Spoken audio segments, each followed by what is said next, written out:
All right, so what do you do when you have no idea what to do? My name's Greg. You're watching How to Play Paintball.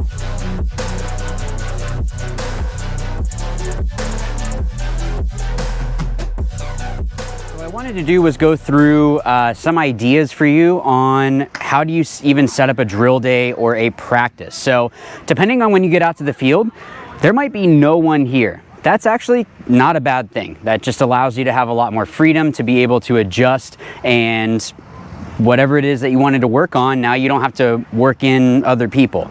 So let's say you get to the field, there's no one here.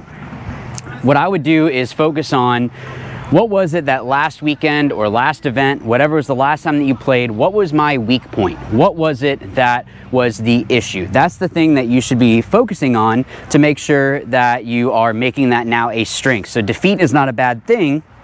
It's only a bad thing when you don't learn from it. So if you do have a bad match or a bad tournament and it was laning, well, focus on laning. That's the kind of stuff that you should be focusing on to make sure that that doesn't happen the next time that you play. Let's say you get to the field and there's no bunkers or you don't have any paint. You can still do sliding drills. You can still do things running and gunning without any paint, but still doing drills, so that way it becomes second nature. So doing diving drills and running and gunning, I know it's always gonna be better to shoot. So maybe you don't have any money for paint, well, you can still progress. You can still make it where, how is it that I can better myself today?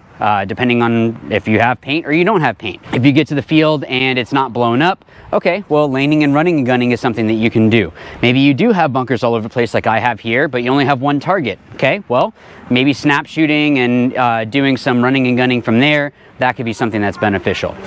So all of that's gonna depend on how it is that the field is set up. Do you have paint? Do you not have paint, right? Now let's say you get there and it's only you and one other friend. Well, one-on-ones are great. One-on-ones are something that are going to, basically when you break down a game, it's a series of one-on-ones. When you really think about it, you're battling people, you're trying to bait people, you're trying to outsmart someone kind of one-on-one a couple times throughout the match. What you can do is put yourself in a situation as well where, okay, well, last event, I really sucked in cans. Okay, I'm only gonna go and I wanna do snapping out of cans. And maybe your teammate, oh man, Doritos are really hard for me. If that's the case, then go over, have them play the Dorito, you play a can, and just do some snap shooting.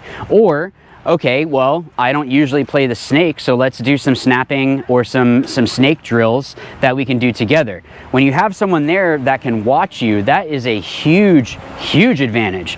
It's great to be able to film yourself. It's great to be able to go and do that kind of stuff. But when you have someone there that can go, ooh, yeah, your loader is showing a lot, or, oh yeah, it's something that you can adjust a lot quicker. So having just one person there, one-on-ones, snap shooting, really base fundamental things are gonna be great for that. If you have a couple people, that's when you can start doing some low body situations and you know, whatever it is that, again, go back to the last event, the last weekend, and what is it that I need to work on. If you get there and there is only lower division players, put yourself in bad situations. I'm not a snake player, but I'll go jump in the snake, because what if I need to go play the snake at some tournament? Okay, well, I need to be able to be ready for that. So if I go and do that at a practice and I'm putting myself in a bad situation against lower ranked players, well, I'm kind of bringing myself a handicap to make it where it's going to be a little bit more even. So I'm going to put myself in bad situations, maybe run up into, try to play a pin, try to play just a tiny cake, whatever it might be. That way I'm able to still have a good weekend. There's no point in just beating people down. That's not going to help you at all. That's just, don't do that. If it's a friend of yours and you just wanted to go have fun, okay, a little bit different. But if it's just a younger team, you're not helping paintball and you're not helping yourself. Let's say that you won the last event, you're still trying to figure out, well, how do I drill? How is it that I can become better? Okay, well, go out and kind of go through the motions and see what is it that I'm weak on today. Also, challenge yourself. If you have a bigger target, find a smaller target. Get just a pod, you know, like a little tiny pole, something that is going to be a lot more difficult for you, and make it where, no, I need to shoot it this many times, and then that's when I'm done with this drill. So that way, again, even if you are at the top, you've won multiple tournaments this season, whatever, there's always room for growth and there's always room to become a better player. I hope that helps you guys out. Thank you so much for watching. And as always, remember, watch, learn, win. Thanks.